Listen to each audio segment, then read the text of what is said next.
Hello friends, मैं मोहम्मद आजाद। आज का हमारा टॉपिक क्वेश्चन सॉल्विंग अप्रोच, मतलब ज्योमेट्री के क्वेश्चन सॉल्व करने के लिए हमारा अप्रोच क्या होना चाहिए। अब हम बात करेंगे, हमारा अप्रोच ऐसा होना चाहिए कि क्वेश्चन हमारा स्पीड के साथ सॉल्व हो और एक्यूरेसी भी बनी रहे।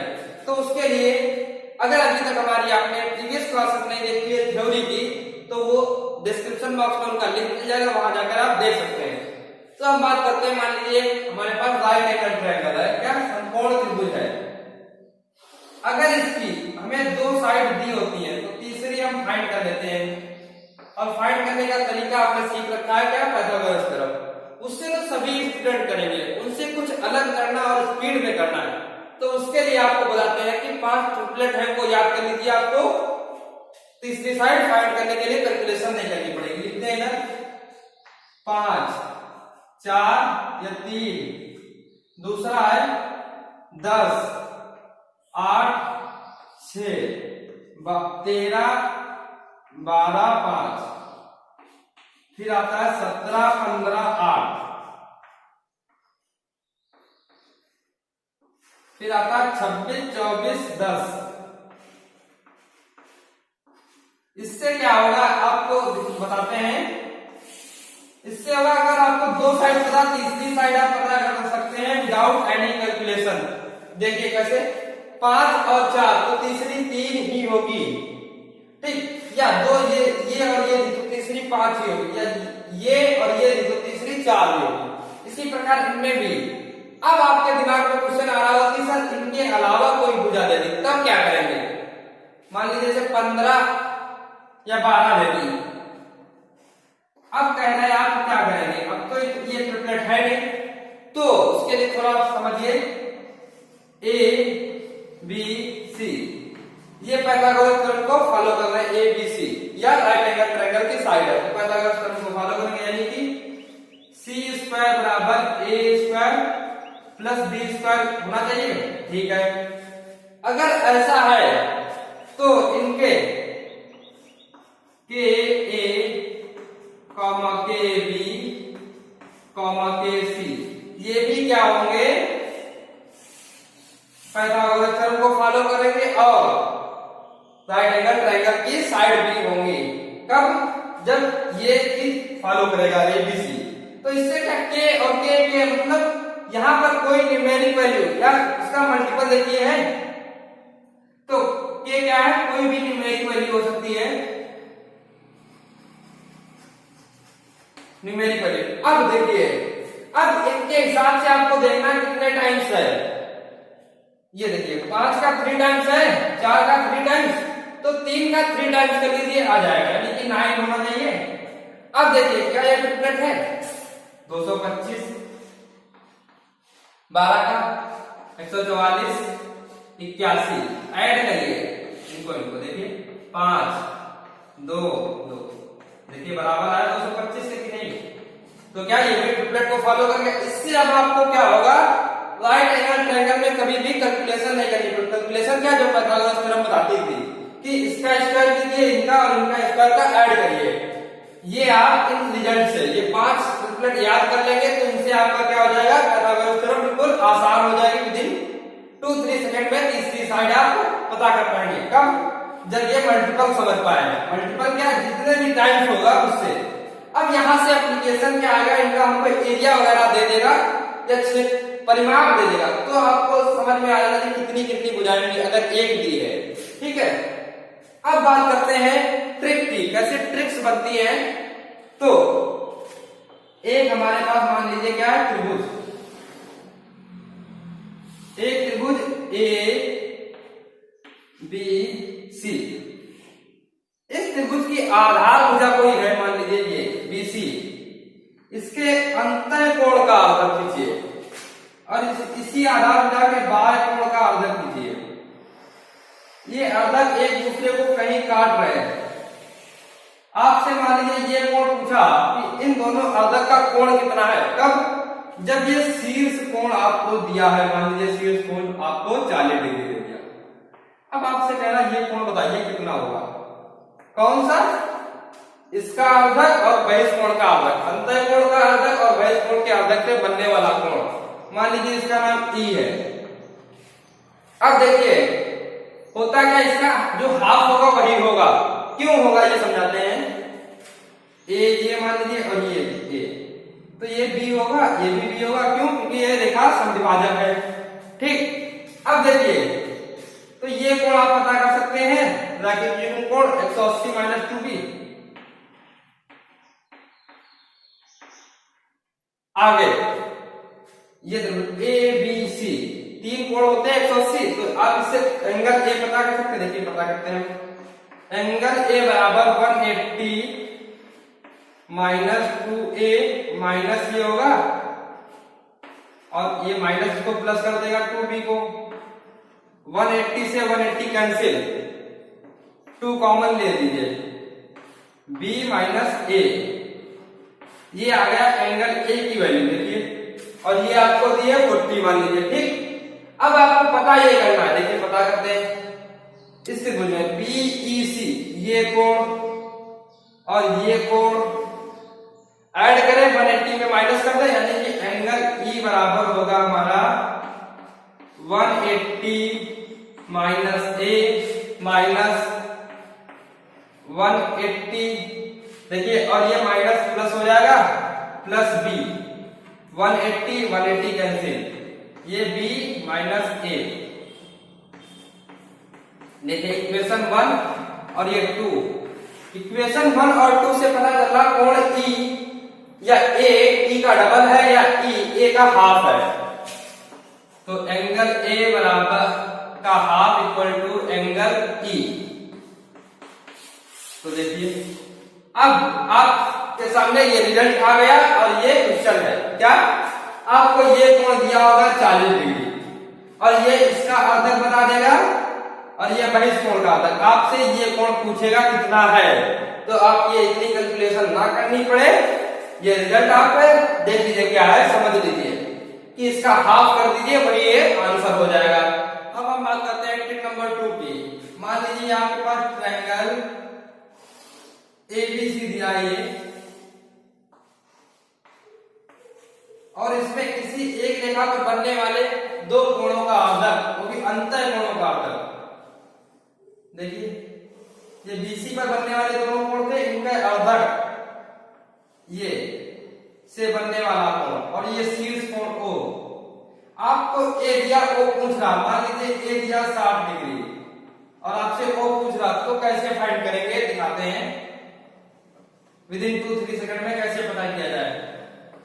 ये दोनों बराबर क्यों लिखे, क्योंकि BO अर्धक है और BC अर्धक, तो ये A तो ये B, ये B तो ये B। ठीक, अब त्रिभुज ABC में एंगल सम प्रॉपर्टी से एंगल A फाइंड कर सकते हैं। देखिए 180 माइनस 2A माइनस 2B, इतनी की समझ में आ गई होगी। अब इस इक्वेशन को अगर 2 से डिवाइड कर दें, देखिए ये 90 बचेगा माइनस A माइनस B। ठीक, अब इसको अगर यहां रहने दें, इसको इधर लाए, प्लस का हो जाएगा पूरा और ये माइनस का चला जाएगा, तो A प्लस B बराबर 90 माइनस A बाई 2। देखिए इतनी चीज समझ में आ गई होगी। ठीक, अब बात करते हैं त्रिभुज OBC में। देखिए तो एंगल O पता कर सकते हैं, एंगल O होगा 180 माइनस A प्लस B। देखिए ये होगा एंगल सम प्रॉपर्टी से। ठीक, A प्लस B की आपको वैल्यू पता है, रख दीजिए।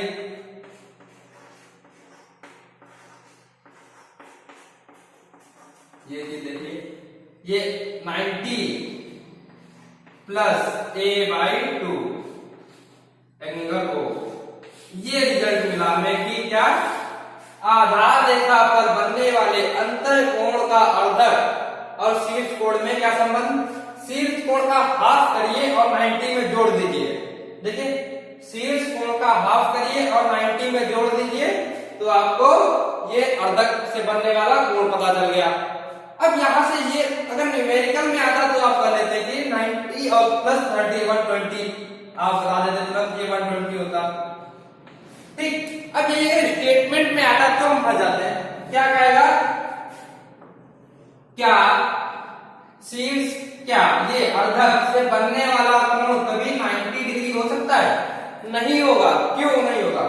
90 प्लस, तो ये कभी एक दूसरे को समकोण पर नहीं काटेंगे। ये रिजल्ट, ये स्टेटमेंट में क्वेश्चन आ जाता है। ठीक, अब इसी प्रकार से ये क्या था, अंतः कोण का। अब मान लीजिए बहिष्कोण से अर्धक, ये इसका और इसका अर्धक,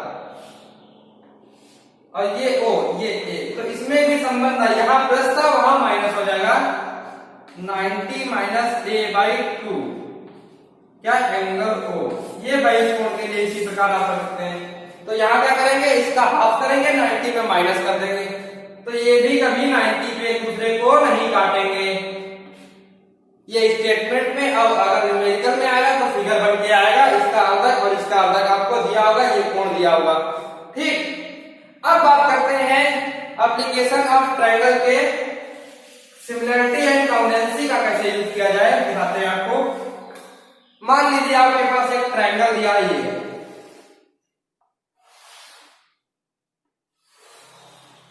और इन ट्रायंगल की तीनों साइड के मिड पॉइंट दिए हैं। ये मिड पॉइंट से बनने वाले त्रिभुज और बड़े त्रिभुज की एरिया में आपको रिलेशन पूछ रहा है, या एरिया एक की थी दूसरी की फाइंड करनी, तो कैसे फाइंड की जाए? डी ई एफ, क्या एक की एरिया, या तो छोटे वाले त्रिभुज की एरिया दी या बड़े वाले की। आपसे क्या पूछेगा, किसी एक की देगा, दूसरे की पूछेगा, या इनमें रिलेशन कभी कभी पूछ देता है, क्या होता है। तो देखिए कैसे किया जाए, विदिन 2-3 सेकंड में वो बताते हैं आपको। ये मिड पॉइंट को मिलाने के मध्य बिंदु थ्योरम से क्या हो जाएगा, ये लाइन और ये लाइन पैरेलल हो जाएंगी, सॉरी ये क्या हो जाएंगी, पैरेलल हो जाएंगी। इसी प्रकार मिड पॉइंट से ये भी पैरेलल और ये इसके पैरेलल। अब देखिए ई डी सी ई एक समांतर चतुर्भुज बनना। समांतर चतुर्भुज की आपको प्रॉपर्टी पता है, इसके सम्मुख कोण बराबर होते हैं, तो ये कोण बराबर। इसी प्रकार इसमें ये कोण और ये कोण। अब आपको पता होना चाहिए त्रिभुज के दो कोण अगर बराबर हो गए तो क्या दोनों त्रिभुज हम समरूप बता सकते हैं। और समरूप त्रिभुज के क्षेत्रफल में हमें संबंध पता है, क्या होता है, area triangle A B C upon area triangle D E F बराबर साइड का स्क्वायर ए बी स्क्वायर, देखिए तो डी ई स्क्वायर। अब देखिए मध्य बिंदु थ्योरम क्या कहती है, त्रिभुज की इन्हीं दो भुजाओं के मध्य बिंदु को मिलाने वाली रेखा तीसरी रेखा के समांतर और उसकी हाफ भी होती है, मतलब A B by 2 equal to D E भी होता है। देखिए ठीक, तो डी ई की जगह ए बी बाई 2 लिख सकते हैं। A B by 2 A B square cancel, 4 ऊपर चला जाएगा। देखिए तो ये आ जाएगा area triangle A B C upon area triangle D E F equal to 4/1। ये क्या इसमें रिलेशन हो गया। ये आप इसका रिलेशन नोट्स बनाकर लिख सकते हैं। इससे क्या होगा, आपको मान लीजिए बड़े वाले का एरिया दिया, छोटे वाले का पूछ दिया, या छोटे वाले का दिया, बड़े वाले का एरिया आपसे पूछ सकता है। तो अब आपको ये पैरेलल या ये चीजें करनी ना पड़े, तो इसके लिए ये रिजल्ट आप याद कर सकते हैं। और इसमें ये रिजल्ट इस तरह से। अब एक क्वेश्चन कराते हैं आपके इसी के एप्लीकेशन में। प्रैक्टिकल क्वेश्चन के लिए सबसे पहले आपको फिगर बनाना आना चाहिए। फिगर के बाद हमारे पास जो फिगर बना उसका नाम और उसकी प्रॉपर्टी तुरंत हमारे दिमाग में स्ट्राइक करनी है। देखिए करते हैं एक स्टेप। वर्ग ए बी सी डी में, तो वर्ग तुरंत हमारे मतलब यहाँ पर वर्ग बनेगा। और वर्ग की आपको प्रॉपर्टी पता होनी चाहिए, वर्ग की चारों भुजाएं बराबर होती हैं और चारों कोण 90 डिग्री के होते हैं, ए बी सी डी। ठीक, अब इसके बाद क्या, एक्स वाई जेड भुजा A B B C C D के मध्य बिंदु, तो मध्य बिंदु बना लीजिए एक्स वाई जेड। यहां तक कोई प्रॉब्लम नहीं होगी। ठीक, अब कह रहा एक्स वाई तथा एक्स जेड के मध्य बिंदु, यानी कि ये एक्स वाई है, इसका मध्य बिंदु और एक्स जेड का मध्य बिंदु ये रेखा, पी क्यू है, यानी कि ये पी है और ये क्यू है। ठीक, अब क्या रहा, खोज कर रहा एरिया चतुर्भुज एबीसीडी है आपके पास, एरिया एक्स पी क्यू, तो ये ट्रायंगल बना लेते हैं। ठीक, अब हमारा इन दो में संबंध पता करना है, तो इसका और इससे कोई संबंध नहीं, देखिए होगा वो अलग बात है। अब आपको पता है अगर ये त्रिभुज बना लें, ठीक, क्या ये और ये त्रिभुज, देखिए तो मिड पॉइंट थ्योरम से ये लाइन और ये लाइन पैरेलल हो जाएंगी, तो ये कोण भी संगत कोण, ये कोण संगत कोण। अब आपको पता है इस त्रिभुज और बड़े वाले त्रिभुज में आपको संबंध पता लिखते हैं, ये दो क्या होगा समरूप त्रिभुज, तो एरिया त्रिभुज X P Q upon area triangle X Y Z equal to Q P square upon Z Y square. इतनी की समझ में आ गई कि समरूप त्रिभुज के क्षेत्रफल का अनुपात उनकी संगत भुजा के वर्ग के अनुपात के बराबर होता है। ठीक, अब यहां से मध्यबिंदु थ्योरम कहती है ये इसकी हाफ भी होगी, यानी कि Z Y by two equal to Q P, ये चीज होगी। तो अब इसमें वैल्यू रिप्लेस कर सकते हैं, देखिए क्यू पी की जगह जेड वाई टू रखेंगे तो ये आ जाएगा इक्वल टू 1/4, देखिए 1/4, तो 4 इधर आ गया, X P Q equal to area triangle X Y Z. इतने क्वेश्चन में कोई दिक्कत हो बताइए कमेंट बॉक्स में, इतने क्वेश्चन में कोई दिक्कत नहीं होनी चाहिए। क्या सिर्फ और सिर्फ हमने मध्यबिंदु थ्योरम यूज की और समरूपता यूज की। ठीक, अब देखिए ये इतना फिगर हाफ वाला एक्स जेड बी सी, ये एक आयत है और आयत एक समांतर चतुर्भुज भी कहलाता है। तो समांतर चतुर्भुज, देखिए ये त्रिभुज एक ही आधार पर बने हैं, तो बताया था चतुर्भुज चैप्टर में कि एक ही आधार पर बनने वाले समांतर चतुर्भुज और त्रिभुज का तब जब एक ही समांतर रेखा के बीच बने तो उनमें संबंध होता है, इसका एरिया का हाफ इसके बराबर होता है, यानी कि area triangle X Y Z equal to area quadrilateral X B C Z का हाफ कर दें। ठीक, अब देखिए ये वर्ग हाफ है, क्यों? क्योंकि ये मिड पॉइंट और ये वर्ग, तो इसका जब डबल पूरा वर्ग आ जाएगा, यानी कि area quadrilateral A B C D बराबर 2 area quadrilateral X B C Z. ये चीज समझ में आ गई होगी ना।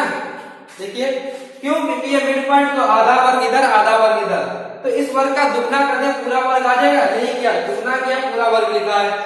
ठीक, अब देखिए हमारे पास एक रिलेशन ये और एक ये और ये, इन तीनों से हम पता करते हैं। देखिए ये जहां लिखा है एरिया, इसकी जगह हम ये लिख सकते हैं, तो रिप्लेस करते हैं। देखिए 2 और 2 ये इधर आएगा 4 हो जाएगा, 4 area triangle X Y Z. इतनी चीज समझ में आ गई होगी, कहां से? इससे इक्वेशन 2 से, थर्ड में कर दिया, ये इधर आएगा तो इसके बराबर हो जाएगा। ठीक, अब देखिए area X Y Z, area X Y Z 4 times है पी, देखिए इस वाले के, तो 4 16 हो जाएगा, 16 एरिया एक्स पी क्यू, और ये area quadrilateral A B C D. देखिए क्या यही पूछा था? देखिए ना, बस वहां रेशियो, तो ये इधर आ जाएगा, देखिए ये इधर आ जाएगा, तो अपॉन में रेशियो क्या आया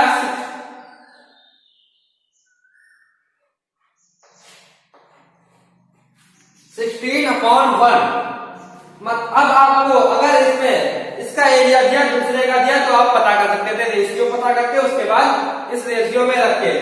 ठीक, तो अब हम अगली क्लास में आपको इम्पोर्टेंट क्वेश्चन कराएंगे जो अधिकतर एग्जाम्स में पूछे जाते हैं।